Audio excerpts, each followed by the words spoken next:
하나님께서 우리에게 주신 말씀은 고린도후서 4장 7절부터 10절까지 말씀입니다. 고린도후서 4장 7절부터 10절까지 말씀입니다.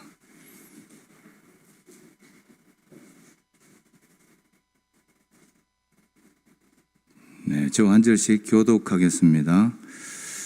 우리가 이 보배를 질그릇에 가졌으니 이는 심히 큰 능력은 하나님께 있고 우리에게 있지 아니함을 알게 하려 함이라.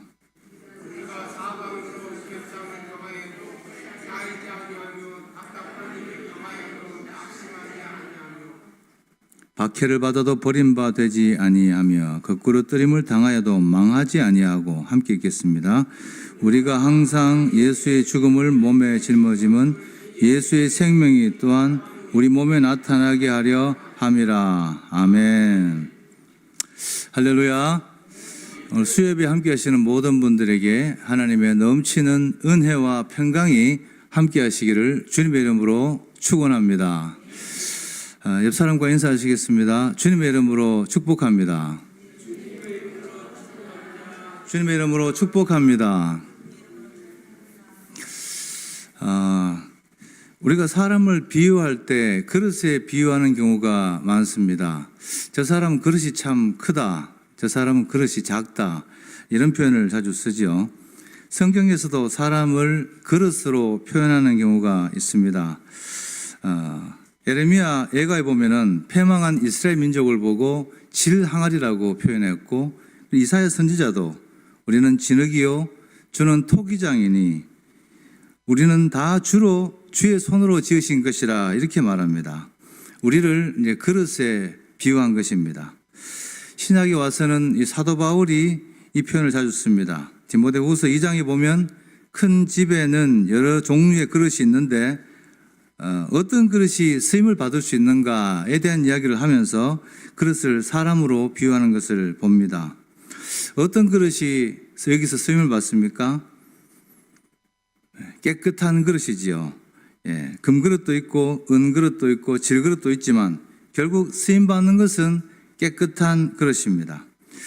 제가 아는 어떤 목사님이 어릴 때 동생이랑 라면을 끓여 먹었던 일화를 이야기하는 것을 들은 적이 있습니다. 부모님은 일 나가시고 형제 둘만 남아서 배고파서 라면을 끓여 먹는데 부엌에 가보니까 그릇을 찾다가 그 중에 제일 깨끗한 그릇을 하나 꺼내와서 라면을 끓여 먹었다고 합니다. 잘 먹고 있는데 엄마가 와서 깜짝 놀라더라는 거죠. 왜일까요? 알고 보니 그 그릇이 바로 개밥 그릇이었습니다. 개밥 그릇인지도 모르고 거기다가 라면을 먹고 있었던 겁니다. 그 이유는 단 하나입니다. 깨끗했기 때문입니다. 그렇습니다. 비록 개밥 그릇이었지만 깨끗하게 잘 씻겨있던 그 그릇은 어린 형제들의 허기를 채우는데 귀하게 쓰임받는 그릇이 된 겁니다. 하나님께서 쓰시는 그릇도 마찬가지입니다. 재질이 중요한 것이 아니라 깨끗한가 그 여부에 모든 것이 달려있는 것입니다. 우리가 이렇게 하나님이 일을 할 때도 우리는 그릇에 비유되고 있습니다. 오늘 본문 7절에도 보면 우리 인간을 이 그릇에 비유하고 있습니다. 우리가 이 보배를 질그릇에 가졌으니 라고 표현하고 있죠. 그런데 공통적인 것은 신약이나 구약이나 모두 다 우리를 질그릇이라고 한다는 거예요. 그릇의 종류도 많은데 하필 왜 질그릇이라고 할까요? 질그릇은 그야말로 그냥 진흙으로 대충 빚어서 유약을 바르지 않고 저온에 구워낸 그러한 그릇이 바로 질그릇입니다. 도자기처럼 유약도 바르지 않고 그냥 구우니까 모양이 거칠 수밖에 없고 또 광택도 없습니다. 성경이 이렇게 우리 인생을 보잘것없는 질그릇에 비유하고 있는 그 의미가 뭘까요? 첫 번째 의미는 가치 없는 존재라는 얘기입니다. 우리는 가치 없는 재료로 만들었다. 이것이 바로 질그릇이 의미하는 것입니다. 창세기 2장 7절에 보시면 하나님께서 인간을 창조하실 때 흙으로 만드셨습니다. 흙 자체는 가치 없는 거죠. 그냥 보통의 평범한 것입니다. 그런데 그 흙으로 만든 인간의 코에 하나님이 생기를 불어 넣었을 때 그때 생명이 되었고 그때부터 가치 있는 존재가 된 것입니다. 그렇기 때문에 하나님 개입하시기 전까지는 인간 자체는 그저 흙으로 만든 가치 없는 존재일 수밖에 없는 것입니다. 자, 두 번째 질그릇의 의미는 잘 깨어지는 존재라는 것입니다. 쉽게 부서지고 쉽게 상하고 또 쉽게 잘못되는 것, 그것이 질그릇의 본성입니다. 이런 질그릇을 우리 인간과 비교하는 것은 그만큼 인간이 연약한 존재라는 뜻 아니겠습니까? 사실 우리 인간이 그렇습니다. 대단해 보이지만 조금만 상처를 줘도 깨지고 또 작은 시련에도 무너지는 것을 볼 수가 있습니다. 지난 몇 년간 우리는 코로나로 정말 엄청난 어려움을 겪었습니다. 눈에 보이지도 않는 그 작은 바이러스 하나 때문에 온 인류가 얼마나 힘들었습니까? 수십만이 죽고 세계 경제가 마비되고 환란도 그런 환란이 없었습니다. 이런 것을 보면 참 우리 인간이 얼마나 연약한 존재인지를 알 수 있는 겁니다. 그렇습니다. 우리는 이 질그릇과 같은 존재입니다. 약하고 잘 깨지고 보잘것없는 그런 질그릇과 같은 것이 바로 우리인 것입니다. 여러분, 그릇의 가치는 무엇에 의해 결정될까요? 그것은 거기에 무엇이 담겼느냐가 그 가치를 결정하는 것입니다. 외모가 조금 보잘것이 없어도 꽃이 거기에 담겨 있으면 꽃바구니가 되고 보석이 담기면 보석함이 됩니다. 그러나 아무리 그럴듯하게 꾸며도 아무리 치장을 잘해놨다 할지라도 그 속에 오물이 담겨 있다면 그것은 오물 그릇이요 쓰레기통이 되는 것입니다. 그러니까 외형이 중요한 것이 아니라 담겨진 내용물이 중요한 것이지요. 우리 인생도 마찬가지일 것입니다. 우리 외형이 얼마나 잘생겼느냐, 얼마나 치장을 잘했느냐, 그것이 중요한 것이 아니라 우리 내면에 우리가 무엇을 품고 살아가느냐, 그것이 중요한 것입니다. 질그릇 자체는 아무런 가치가 없지만 그 안에 보배가 담겨 있다면 보배를 담은 질그릇이 되는 것이요, 그 보배 때문에 엄청난 변화를 경험하는 그러한 존재가 된다는 뜻입니다. 자, 그렇다면 오늘 본문 7절이 말하는 이 보배는 무엇일까요? 좁은 의미로 보면 우리 본문 바로 앞절에 있는 6절 말씀, 예수 그리스도의 얼굴에 있는 하나님의 영광의 빛을 말하는 것입니다. 이 그릇은 사도 바울은 이 놀라운 복음의 광채를 다메섹 도상에서 극적으로 경험하게 됩니다. 그 빛으로 말미암아 영안이 열렸고 평생토록 그는 이 복음의 빛을 전하기 위해서 안디옥으로, 에베소로, 고린도로, 로마로 달려가는 그런 삶을 살게 된 것입니다.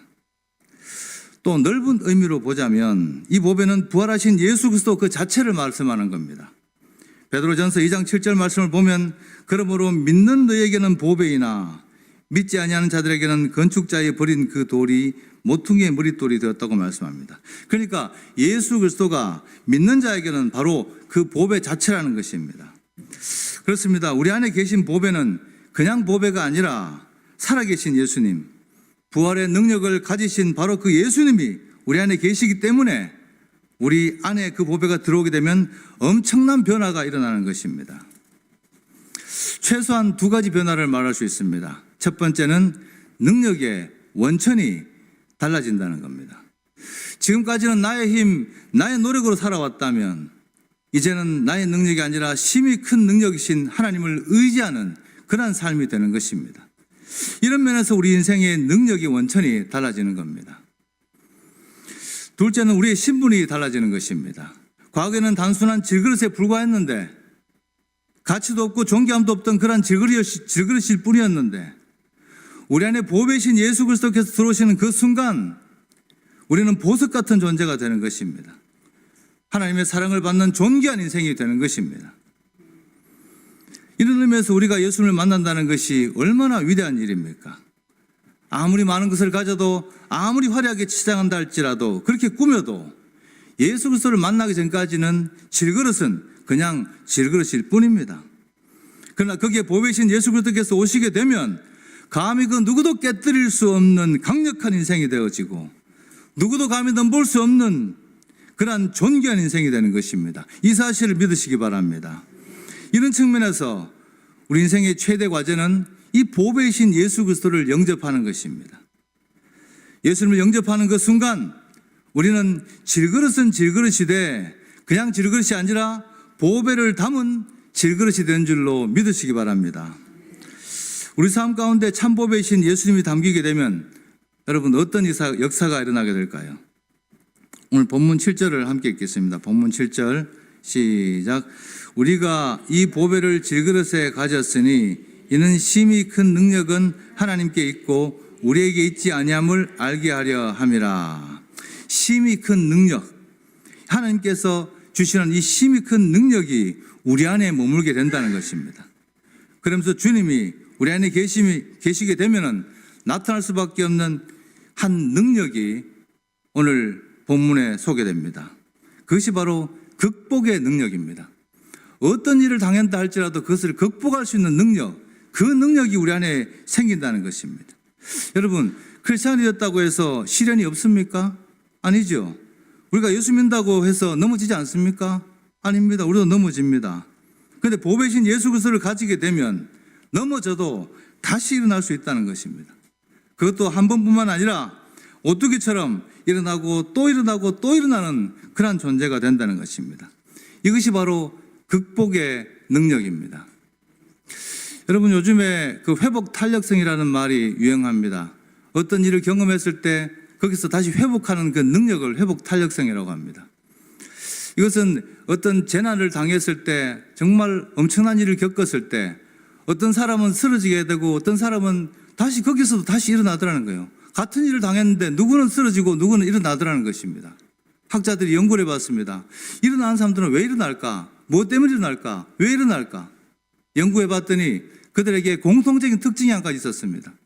그것은 바로 그들을 지지하는 사람들이 한 사람씩 다 있더라는 거예요. 가족이든 누구든 제한 없이 그 사람들을 지지하고 지원하고 믿어주는 사람들, 그 사람들이 꼭 한 사람씩 다 있다는 공통점이 있었습니다. 여러분, 사람이 이렇게 지지하고 지원하고 믿어줘도 이렇게 어려움 속에서도 고난을 이기고 일어서는데, 천지를 전능하신 하나님께서 우리를 믿어주시고 지지해주시고 우리 편이 되어주신다면 세상에 어떤 것을 우리가 못 이기겠습니까? 반드시 우리는 이기고 극복할 줄로 믿습니다. 이것이 바로 하나님으로 말미암은 극복의 능력인 것입니다.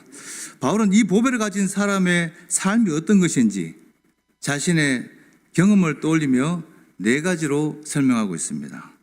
자기가 복음을 전하느라고 수없이 많은 고생을 했지만 결국에는 승리할 수 있었던 것은 자기 자신의 능력이 아니라 내 안에 있는 그 보배의 능력 때문이라는 것을 고백하고 있습니다. 그러면서 그것을 본문 8절과 9절에서 4가지로 설명합니다.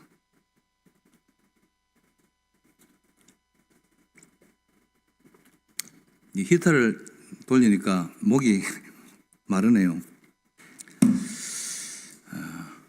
첫 번째, 사방으로 우겨삼을 당하여도 쌓이지 않는다는 것입니다. 우리 본문 8절을 함께 했습니다. 본문 8절 시작.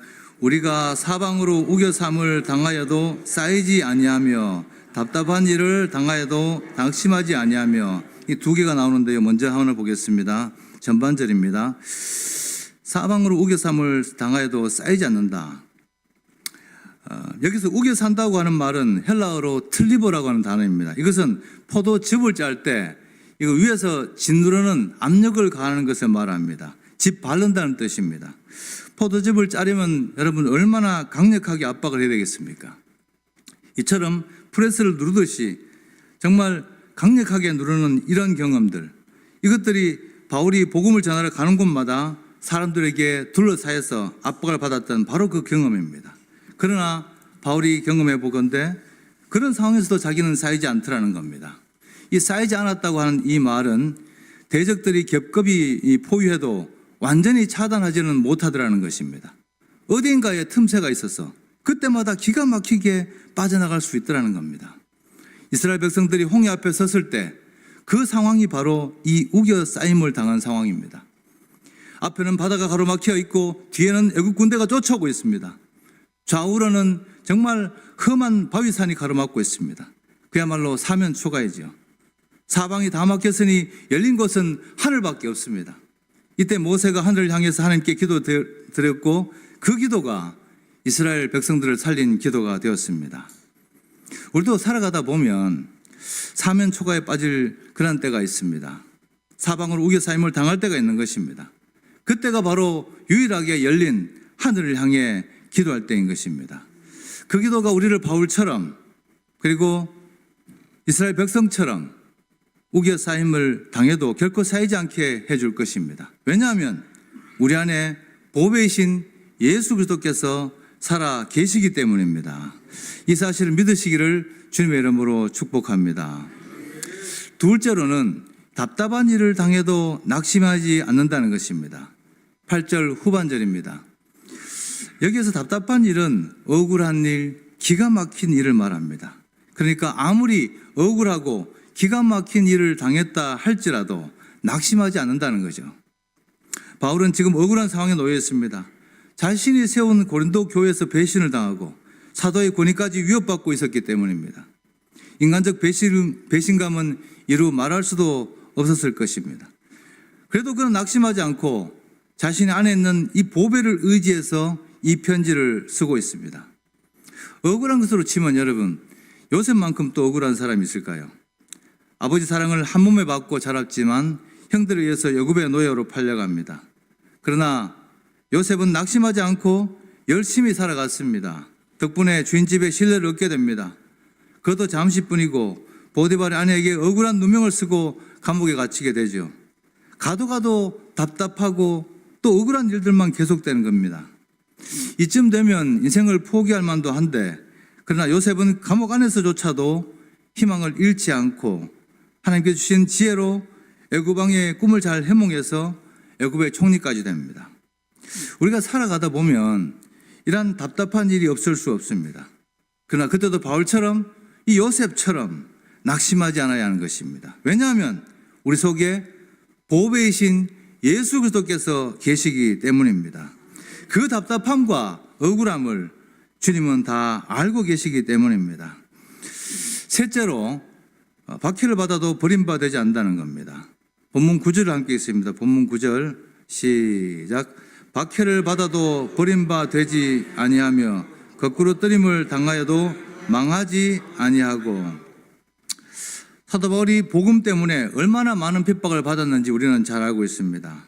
40에 하나 감한매를 3번이나 맞았고 5번이나 맞았고 태장을 3번이나 맞고 또 돌로 1번 맞았으며 3번 파선하고 강도와 동족과 이방인에게 린치를 당하고 강과 또 광야와 바다와 거짓 형제들의 위험을 당했던 사람입니다.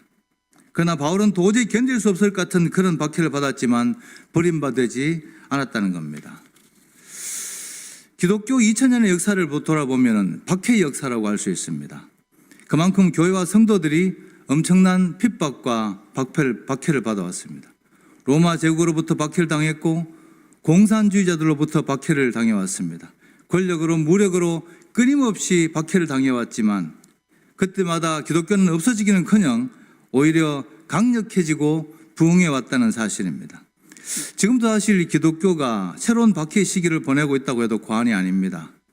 코로나 시대부터 지금까지 반기독교 정서가 사회 곳곳에 자리 잡고 있습니다. 차별금지법이다 뭐다 해서 기독교 세계관 자체를 무너뜨리려고 하는 시도들이 계속 일어나고 있는 것입니다. 그러나 아무리 세상이 교회와 성도들을 핍박한다 할지라도 결코 우리는 버림받지 않고 더 강력한 힘으로 다시 일어선다는 사실을 여러분 믿으시기 바랍니다.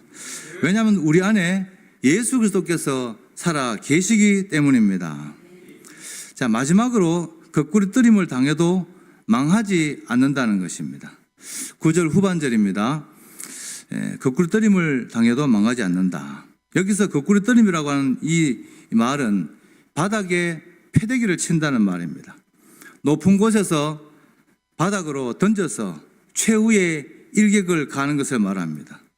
그러면 죽어야 하는데 그래도 죽지 않고 다시 일어난다는 거죠. 사도행전 14장에 보면 바울이 루스드라에서 복음을 전하다가 유대인들에게 돌을 맞아서 거의 죽을 뻔한 장면이 나옵니다.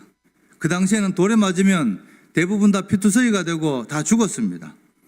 왜냐하면 여러 사람이 둘러서서 사정없이 돌로 때렸기 때문입니다. 그런 몰매를 때렸기 때문입니다. 그들은 바울이 죽은 줄 알고 성 밖으로 내다 버렸습니다. 그런데 놀라운 것은 죽은 줄 알았던 바울이 다음날 다시 일어나서 또 그 성에 들어가서 복음을 전했다는 겁니다. 그렇습니다. 이 보배를 품은 질그릇은 잠시 어려움을 당할 수는 있으나 그러나 완전히 망할 수는 없다는 겁니다. 왜냐하면 생명이신 예수 그리스도께서 그 속에 살아 계시기 때문입니다. 그래서 시편 37편 23절과 24절은 이렇게 말씀합니다. 여호와께서 사람의 걸음을 정하시고 그의 길을 기뻐하시나니 그는 넘어지나 아주 엎드러지지 아니함은 여호와께서 그의 손으로 붙드심이로다. 아멘. 넘어질 수 있으나 아주 잘못될 수는 없다는 것입니다. 왜 그렇습니까? 하나님께서 그를 붙들고 계시기 때문입니다. 그렇습니다. 우리는 어떤 경우에도 다시 일어설 수 있는 것입니다. 왜냐하면 우리 속에 예수 그리스도께서 살아 계시기 때문입니다. 이 사실을 믿고 어떤 어려움 속에서도 보배로운 믿음으로 살아가는 우리 모두가 될 수 있기를 주님의 이름으로 축원합니다. 이제 말씀을 정리하겠습니다. 오늘 우리는 질그릇이 무엇인지, 우리는 어떤 존재인지, 그리고 보배가 무엇인지를 함께 살펴봤습니다. 연약하고 부족한 질그릇 같은 우리가 보배이신 예수 그리스도를 품으면 어떤 능력을 갖춘 존재가 되는지도 함께 보았습니다. 보배를 품은 질그릇은 어떤 압박에도 갇히지 않고 어떤 답답함에도 낙심하지 않으며 심한 박해를 받을 수는 있지만 결코 버림받지 않는다는 것입니다. 수없이 거꾸로 떨릴 수는 있으나 완전히 망하게 할 수는 없다는 것입니다. 왜냐하면 예수 믿는 이들에게는 그 속에 예수 그리스도라고 하는 보배가 여전히 살아 계시기 때문입니다. 여러분도 잘 아시는 송명이라고 하는 시인이 있습니다. 유명한 찬양 작사가이죠. 그녀는 태어날 때부터 뇌성마비 장애를 가지고 태어났습니다.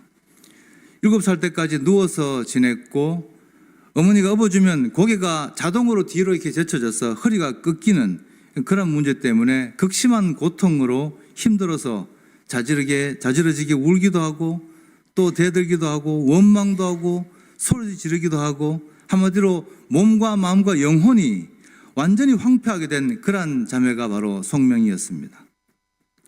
온몸이 뒤틀려서 말 한마디 하는 것도 참 어려웠습니다. 한 집회에 가보니까 안녕하세요, 반갑습니다. 이 짧은 문장 하나를 말하는데 1분이 걸립니다. 그렇게 희망 없이 살다가 16세 때 예수 그리스도를 만나게 됩니다. 예수님이 그녀 안으로 들어오신 것입니다. 매일 그녀는 성경을 읽었습니다. 하루에 5시간씩 기도하던 중에 그녀는 주님의 음성을 듣고 남들이 알지 못한 신비한 능력을 보게 됩니다. 남들이 알지 못했던 하늘의 음성을 듣고 남들이 경험하지 못한 하나님의 사랑을 체험하게 되었습니다. 그런 몸으로 그녀는 수많은 주옥 같은 가사들의 곡들을 써서 많은 사람들에게 큰 은혜를 끼치게 됩니다. 그때 그녀의 가슴에서 터져나왔던 노래가 바로 나라고 하는 노래입니다. 그 가사는 이렇습니다. 여러분 아시겠지만 나 가진 재물 없으나 나 남이 가진 지식 없으나 나 남에게 있는 건강 있지 않으나 나 남이 없는 것 있으니 나 남이 못 본 것을 보았고 나 남이 듣지 못한 음성 들었고 나 남이 받지 못한 사랑 받았고 나 남이 모르는 것 깨달았네. 공평하신 하나님이 나 남이 가진 것 나 없지만 공평하신 하나님이 나 남이 없는 것 갖게 하셨네. 아무것도 가지지 못한 그 자매, 온몸이 비틀어지고 자기 몸도 스스로 가르지 못한 그 깨어진 질그릇 같은 그녀가 하나님을 공평하다고 합니다. 어떻게 하나님이 공평하십니까? 자기에게 있는 모든 귀한 것들 다 뺏어갔는데 어떻게 공평하십니까? 이 자매가 하나님을 공평하다고 고백할 수 있는 유일한 한 가지 이유가 있다면 그것은 바로 그 자매 안에 살아계신 예수님 때문일 것입니다. 예수님이 그 속에 계셔서 그를 일으키시고 힘 주셨기 때문에 그 환경에도 불구하고 그는 세상 사람들에게 큰 감동과 영향력을 끼칠 수 있는 그러한 사람으로 살 수 있었던 것입니다. 공평하신 하나님을 노래할 수 있었던 겁니다. 그 모습은 부족해 보여도 그 속에 보배이신 예수 그리스도께서 계셨기 때문에 그녀는 많은 사람들 앞에서 보석같이 빛나는 인생이 된 것입니다. 예수님께서 우리 마음속에 들어오셔서 우리 삶의 중심에 계시게 되면 우리도 이렇게 노래할 수 있습니다. 어떤 환경 속에서도 비록 우리 자체는 깨어진 질그릇에 불과하다 할지라도 우리는 우리 심령을 통해서 하나님을 높이고 찬양할 수 있는 것입니다. 우리 모두가 이 찬양 가사처럼 우리가 비록 재물이 없어도 지식이 없어도 건강이 없어도 내 안에 계신 예수 그리스도로 말미암아 공평하신 하나님을 노래할 수 있는 우리 모두가 다 될 수 있기를 주님의 이름으로 축원합니다. 이제 새해가 시작되었습니다. 올 한 해도 많은 도전들이 우리 앞에 기다리고 있을 것입니다. 우리는 어떤 정체성으로 올해 이 새해를 맞이해야 될까요? 우리가 처한 상황을 보면 암담하고 낙담할 수밖에 없을 것입니다. 그러나 오늘 말씀을 기억하시고 내 속에 계신 예수 그리스도를 의지하고 다시 일어서는 우리 모두가 될 수 있길 바랍니다. 나는 비록 부족하지만 내 안에 계신 예수 그리스도께서 우리로 하여금 넉넉히 이기게 해줄 줄로 믿습니다. 요한복음 16장 33절에 보시면 예수님이 이렇게 말씀하십니다. 세상에서는 너희가 환난을 당하나 담대하라, 내가 세상을 이겼노라. 오직 내 안에 계신 예수님께서 세상을 이기셨기 때문에 질그릇같이 약한 우리도 세상을 이길 수 있는 것입니다. 올 한 해도 우리 모두가 보배이신 이 예수 그리스도로 말미암아 어떤 어려움을 당한다 할지라도 담대히 승리하며 살아가는 그 복된 성도들이 다 될 수 있기를 주님의 이름으로 축원합니다. 사랑과 은혜가 풍성하신 하나님, 연약한 우리를 불쌍히 여겨 주시옵소서. 질그릇과 같은 약하고 가치 없는 우리를 긍휼히 여겨 주시옵소서. 주님, 우리를 찾아오셔서 우리 안에 거하여 주시옵소서. 내게 능력 주시는 자 안에서 내가 모든 것을 할 수 있느니라는 그 말씀처럼 우리 안에 보배신 예수님께서 우리에게 능력 주셔서 우리로 강건케 하옵시고 세상을 이기는 믿음과 능력을 허락하여 주시옵소서. 나는 깨지고 예수 그리스도만 빛나는 인생, 내가 죽고 예수 그리스도로 사는 인생이 다 되게 하여 주시옵소서. 이제는 우리 주 예수 그리스도의 크신 은혜와 하나님 아버지의 극진하신 사랑하심과 성령님의 교통하심이 오늘 말씀을 따라 보배를 담은 질그릇의 모습으로 그 정체성을 가지고 올 한 해 우리에게 주어진 삶을 살아가기로 결단하는 모든 성도들에게 지금으로부터 영원토록 함께 하시기를 간절히 축원합니다. 아멘.